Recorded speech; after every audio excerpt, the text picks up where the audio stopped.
I talk a lot about the disgusting things that I've done, and I post a lot about what my life was like and what I was like during my years in active alcoholism. I just kind of realized like I don't post a lot on, things that really helped me stay sober and tools that I used in recovery. And if you're new here, my name's Amanda. I am a recovering alcoholic. I used to drink vodka and take kratom all day, every day for about 3 years straight. So I wanted to post something on the positive, encouraging side. If you are trying to get sober, if you're in the middle of recovery, if you're in the trenches, no one knows how hard it is unless they've done it or unless they're doing it. You could not possibly explain it to someone who has never struggled with addiction. I want to clarify first, I got sober for the first time September 11th of 2023. I ended up relapsing a little over a year later in November of 2024. I didn't go to rehab. I went to the doctor when I got in my car accident. They essentially told me they couldn't give me anything for the pain other than like Tylenol because I was pregnant. And they kind of just sent me on my way and said, this is going to be rough, tough shit, so to speak. And it was very tough shit, might I add. I was able to stay sober the entire duration of the rest of my pregnancy once I found out that I was pregnant. The one thing that I did, the first thing that I did was goals. You want to know what my goal was? My goal was to get out of bed. That could have looked like getting out of my bed to walk over to my toilet that I had stationed next to my bed without any help. Then once I did that, I wanted to go use the toilet in the actual bathroom down the hallway. After that, I wanted to take a bath by myself. I wanted to take a shower. Whenever Patrick would take my son across the street and they would play ball, they would, play, they would take the dog out there because I was pregnant with my daughter at the time. So it was just us three. I would get my walker when I finally could use the walker. There was quite a time that I couldn't walk or stand at all. It was like a grassy field. It wasn't a park, like there were no slides or swings. It was like a dog park. I would just walk circles around that area.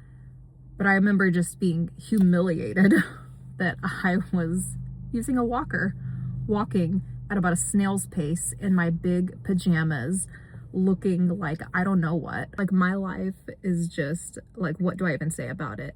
I'm pregnant and I'm in a walker and I'm fucking sober. I don't get to go home and have a drink after this. What's my reward? So that was my first goal, is to get out of bed, and I did that. Then my goal was to shower and get my hygiene back intact. I wanted to feel somewhat attractive. So I started dressing. I started doing my hair, even though I was basically in bed most of the time. I would just brush my teeth, change into something somewhat decent, chapstick, and I just tried to maintain a form of dignity. And that is very hard to have when you shit the bed. So among those things, and mind you, my fiance is taking care of me at this point, and up until then, I had not so much as farted in front of him. So my pride and dignity and shame and just feeling attractive as a person was obliterated. And I was trying to get that back, if I ever had it at all. I was trying to create it for myself, and that helped. Feeling like I looked okay actually helped me a lot. There's nothing that is a bigger boost of confidence than doing something difficult, especially if other people underestimate you. If people are talking shit to you when you're trying to reach a goal, please just eat that shit up and metabolize it as fuel.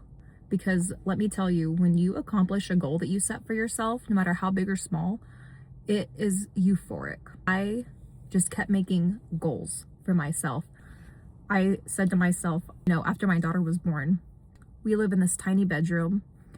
My daughter, has all of her medical equipment in here. like, we have to get into a house. Like, I need to get my credit in order so that we can both buy a house. And I did that. I set my mind to it and we did it. Obviously, it wasn't just me, it was my partner as well. But I made those calls. I found a realtor. I made all of those efforts. And I have never done anything like that in my entire life. I've never owned a home. I had always, lived with family or rented an apartment. So that was an amazing feeling. And, although winning after you set a goal is a great feeling, you need to learn how to, fail also. Learning how to get back up and recover sober without drinking, without numbing yourself, it's going to make you feel so much more confident, and it's going to make you feel good about yourself. It's going to make you like yourself more. And, this is just one thing that I can tell you about recovery, but it's because it's something that I still do. I don't go to AA, although I think that if you're in recovery, I think you should give yourself your best shot. AA is not my thing. It might be your thing. So,